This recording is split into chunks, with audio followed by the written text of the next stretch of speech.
بسم الله الرحمن الرحيم.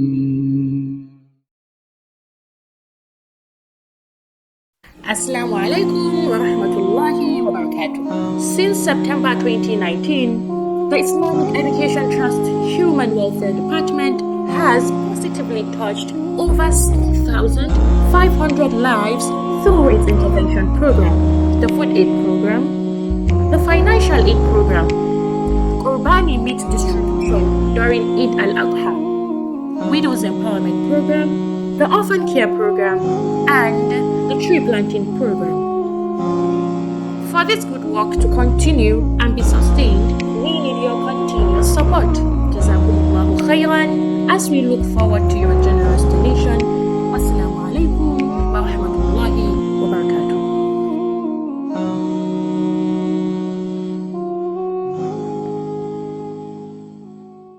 Bismillah, wassalatu wassalamu ala rasulillah, wa ba'd, assalamu alaikum wa rahmatullahi wa barakatuhu. Before I got Sheikh was discussing concerning standing for people may have two purposes, whether to go and embrace somebody or whether for the purpose of respect or other things. So he was trying to discuss those issues before I cut him because of time factor. So we'll allow Sheikh to continue from where he stopped. Bismillah. I think Jazakumullah khairan. We are still discussing because Allah subhanahu wa ta'ala says لَقَدْ كَانَ لَكُمْ فِي رَسُولِ اللَّهِ أُسْوَةٌ حَسَنَةٌ. So indeed, in the Prophet sallallahu alaihi wasallam, a good model. So that's why we are trying to bring a number of traditions of the Prophet sallallahu alaihi wasallam, showing that we should humble ourselves and we shouldn't be arrogant.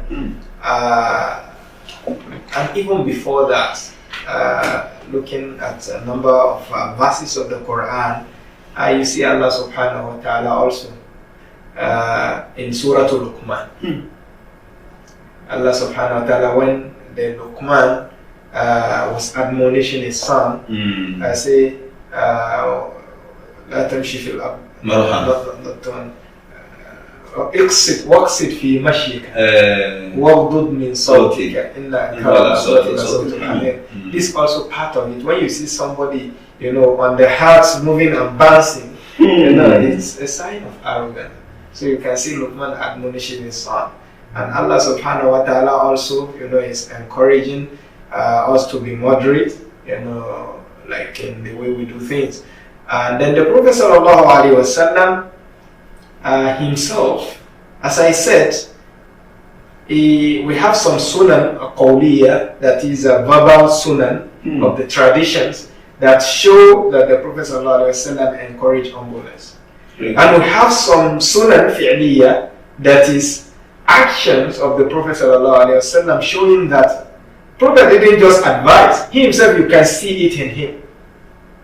One of those ahadith is that the Prophet ﷺ, as reported by Anas bin Malik radiyallahu ta'ala anhu, كانت الأمة من إماء أهل المدينة لتأخذ بيد رسول الله صلى الله عليه وسلم فتنطلق به حيث شاءت. الله أكبر.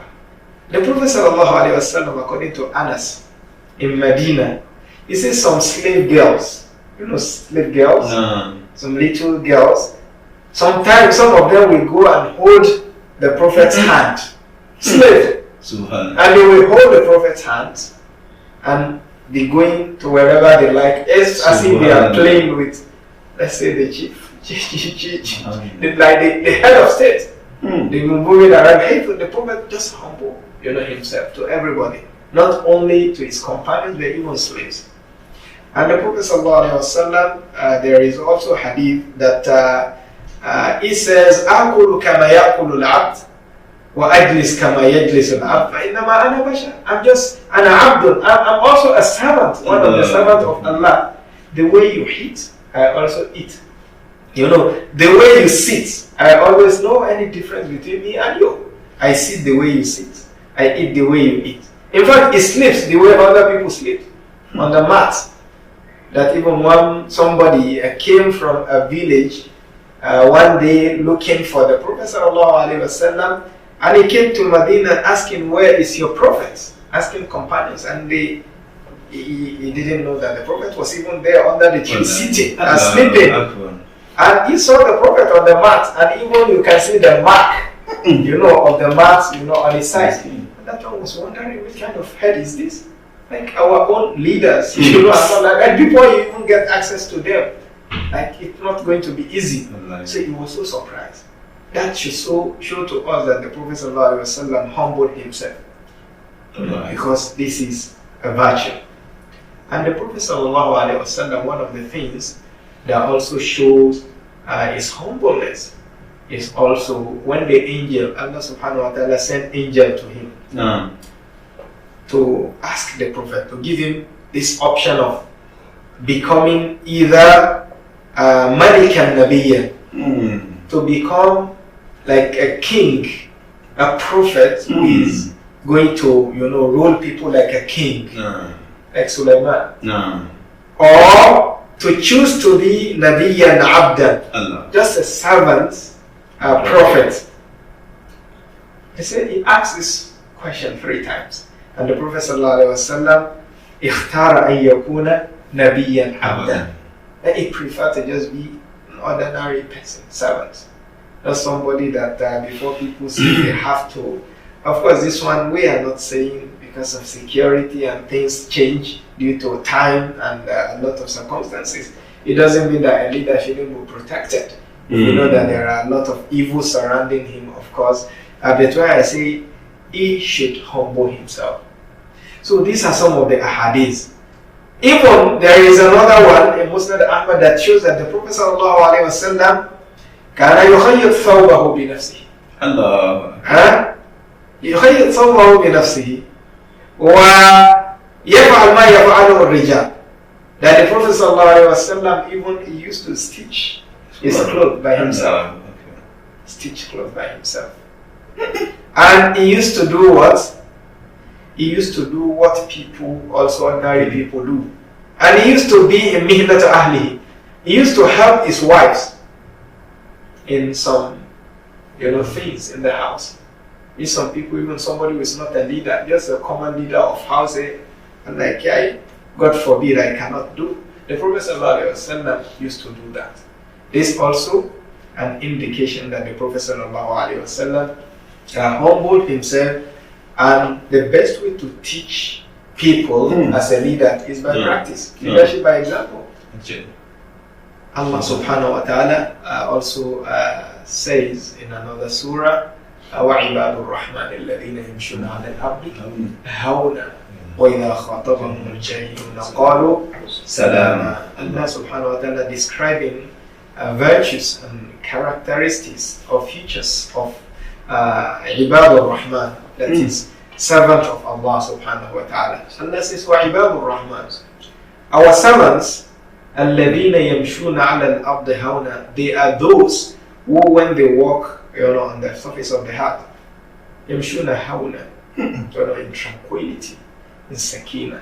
They don't bounce, and they don't feel like we are the only, as if they are the only one in the town. They move gently in tranquility. And even ignorant people approach them, they just leave them. They don't retaliate. They don't say, you don't know me. Wait, what? Things like that. So it's a sign of humility. I think before we move further, there is one beautiful story of this great Imam Malik radiallahu ta'ala, that I think everybody knows, just as a reminder. And Ibn Abdul Barr, a Maliki scholar, in his Tamheed, he narrated that story. That Imam Malik bin Anas, one of the 4 leading Imams of Islamic jurisprudence, it was said that somebody came to him. There are 2 narrations. Somebody came to him and to ask a question from a far distance. And Imam said, La adri, I do not know. Because it's also a sign of humbleness. Like, La adri, I don't know. And that person said, like, Safartu al-Buldan, I came here from a very far distance. Like, so I will go, it's like going empty-handed. Just like somebody come to the market and you couldn't get anything Anything to and you buy. have to go. Like, what brought me is this question. And he asked him, and Imam said, I don't know. And Imam said, I don't know. He said, like, how do I tell my people? Imam said, قُلْ لَهُمْ قَالَ الْإِمَامُ لَا يَدْرِي. Just tell them that Imam said, I don't know. It's a sign of what? Tawadu. It's a sign of humbleness also. And there is another narration, the one in Abdul Barr al-Tamheed of Ibn Abdul Barr, that he was asked about 48 questions, issues. 48. فقال في 32 منه لا أدري. And his response to 32 out of the 48 was, I don't know. The great Imam of Medina. So this is also one of the signs of what? Of humbleness. So as we said, whoever humbles himself, as Allah, the Prophet ﷺ said, Allah subhanahu wa ta'ala, we raise the person, man tawadu'a lillahi rafa'ahu. Whoever humbles himself for Allah, for people, Allah subhanahu wa ta'ala will definitely raise you. And you see a lot of people, because it has a lot of benefits. Just as arrogance also has a lot of harms that it does to the person. If you humble yourself, people know you as a humble leader. What do? They respect you. You don't buy respect. No. You can't buy it. They respect you because you are humble. When they see you doing things together with them, they feel, wow, you see our leader. So they love you and they help you, even without telling them to do certain things. They do it. And you can see this in the lives of the Prophet ﷺ. I think we mentioned them under some other points in the previous episode, that the Prophet's participation, which of course you can bring that one under what? Commitment. Yes. And the Prophet ﷺ will not just sit and just be telling them, do this and do this and you do this. You should, if you fail to do things, no. He participated in some battles just together alongside with companions. Not that always at home and just give them instruction. In Ghazwatul Ahzab, he was there with them, Al-Khandaq trench. He was there also carrying what? Carrying sand when they were digging the trench, suggested by Salman al-Farisi. He was there also carrying the sand, and they were singing together. That poem, that beautiful poem. So these are some of the examples in the life of the Prophet ﷺ that will show us that humbleness should be a quality of a good leader. So these are some of the important issues that I think I can cover when it comes to evidences. We still have many others in the life of the prophets, even in the life of the companions of the Prophet ﷺ. They humble themselves. You see Umar, you see him going around, sometimes house to house or the market, sometimes to see how things. And as a leader.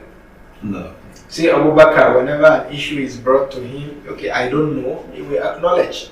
And you just call other companions, okay, who among you has any hadith or ayah on this matter? It's a sign of humbleness. You don't feel like it's going to, it's like, how does it sound for me to say I don't know as a leader?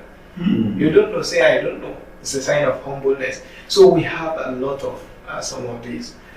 So the essence, one thing we are trying to stress here is that a leader should be somebody who is humble. Humbleness is good, and arrogance is bad. Whatever is evil, and Allah subhanahu wa ta'ala actually qualify himself with even that. And Allah subhanahu wa ta'ala says, Al-Kibriyau idai wal-azamatu izari. That Allah subhanahu wa ta'ala, when you are talking of arrogance, of course for Allah it's not a vice. It's a good thing, it's a good quality of Allah subhanahu wa ta'ala to feel above other people. And it's also above us. So he's our creator, superior to us. So Allah says this quality is mine. So whoever try to snatch it from me, Allah says it's my garment. It's like my wrapper, al-azamatu, to feel above other people. So whoever is arrogant is like trying to snatch Allah's garment. And Allah says whoever does that, I will throw him in my hell. So I think to show that This is very important. Humbleness matters a lot for everybody, but for a leader, I think it's very, very important. Because as I said, why a leader? Because the leadership itself, that position intoxicates. It makes somebody feel we are the top, on top of every other people. So it can easily lose this quality. That's why we are trying to stress on that. Jazakumullah khairan. That is very wonderful on humbleness and the need for leaders to be humble. And we saw the practical example in the life of the Prophet, and not only that, even in the life of his companions. Alhamdulillah, Jazakumullah khairan. Sheikh raised an important point where he raised that ayah of Tilka Darul Akhirah. نجعلها للذين لا يريدون علوا في الأرض ولا فسادا والعاقبة للمتقين. You can see that, and he raised one qaida that النهي عن الشيء الأمر بالشيء نهي عن ضده. And that's why if those that are humble, Allah subhanahu wa ta'ala will make their final abode Jannah. Definitely those who are arrogant, their final abode will be hellfire. And that's why the Prophet sallallahu alaihi wasallam said, لا يدخل الجنة من كان في قلبه مثقال ذرة من كبر. That person who has an iota of kibr, arrogance, pride in his heart, his final abode will be hellfire. That is narrated by the Prophet sallallahu alaihi wasallam. Sheikh, we really appreciate your presentation. Jazakumullah khairan. Thank you very much. Inshallah, because of time constraints, we are going to call it a day here, and we will advise you or encourage you to meet us or to join us in our next episode. Bi-idhnillahi ta'ala. Assalamu alaikum wa rahmatullahi wa barakatuh.